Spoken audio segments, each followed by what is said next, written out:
at threat streams. And one of the things that I look at is what's called Gates information or Gates procedures. I looked at it. It was so overwhelming related to China that I had a look at the numbers. And what we've learned is that China engages in that activity at a level 6 times greater than Russia, 12 times greater than Iran. It's a massive influence campaign. And really what it's intended to do, Maria, is to influence members of Congress to make sure that they're passing laws that are favorable for China and not passing laws that are anti-China. And they've been successful. Yes, that was former Director of National Intelligence John Ratcliffe on this program back in December 2020 on China's covert operation to influence members of Congress into supporting pro-Beijing policies, something he made a special trip to Capitol Hill to brief lawmakers on. We're back with Senator Marsha Blackburn. And Senator, U.S. counter-intel officials issued a similar warning this week about China's efforts to influence policymaking. FBI Director Christopher Wray was already aware of this threat, but has he done anything to stop it? We do not know of anything directly that they are doing to stop it, Maria.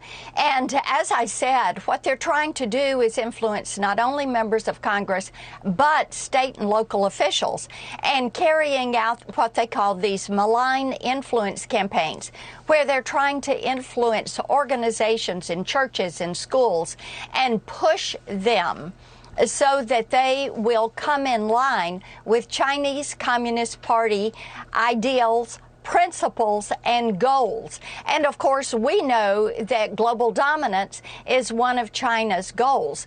Now, soft propaganda is a big part of this. So using this malign influence, going after people like me online, in not only the virtual, the physical space, to try to push public opinion against me and other members of the House and Senate, but also to get down to that more granular level in your universities, your churches, your organizations.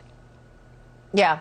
Well, look, here's Christopher Wray this week on this issue, and then I want to come out of this soundbite and show you what Joe Biden has been doing with regard to policy on China. Here's the director of the FBI. Watch. This spring, the Chinese government went so far as directly interfering in a congressional election in New York because they didn't want the candidate, a Tiananmen Square protester and critic of the Chinese government, to be elected. A former Chinese intelligence officer hired a private investigator to dig up derogatory information and derail the congressional candidate's campaign. And when they couldn't find anything, they decided to manufacture a controversy using a sex worker. And when that didn't work out, they even suggested using violence, such as arranging for the candidate to be struck by a vehicle and making it look like an accident. Wow, this is just extraordinary. Do you see any foul play behind the murder of Shinzo Abe? I don't know. We're going to find out more about that investigation. I know they're looking at all options, but Maria, all of that will be information to come in the future. But it is so puzzling when you know this. Why does Joe Biden continue to support policies that embolden the Chinese Communist Party and the axis of evil? Their friends Russia, let's take a look at that. Iran. Let's take a look at that right now, because I have a graphic of what appears to be Joe Biden's China policy. And it is a total soft on China policy. First, we know that the family reportedly accepted $31 million at least from deals in China.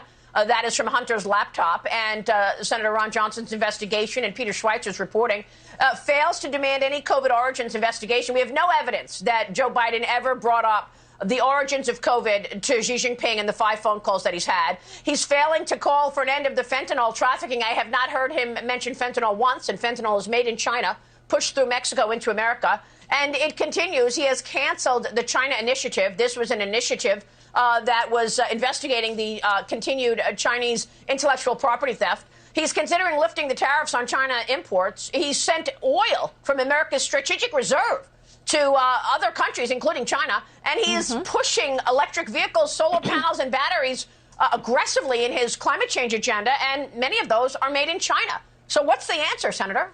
Why? Well, the answer is this. First of all, you have to keep the tariffs in place. I was visiting with a Tennessee wire manufacturer this week.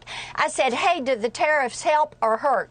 They said, Marcia, it keeps China from dumping into the U.S. You have to keep those. And secondly, sending 5 million barrels of oil, China getting 1 million barrels of our strategic petroleum reserve. Maria, this is dangerous. It's a national security issue. It would lead you to believe Hunter Biden is out here negotiating these deals because Unipec is tied to a company that Hunter is doing some business with. This is wrong. And people are fed up with this. It is a China first policy, not an America first policy. It has got to end.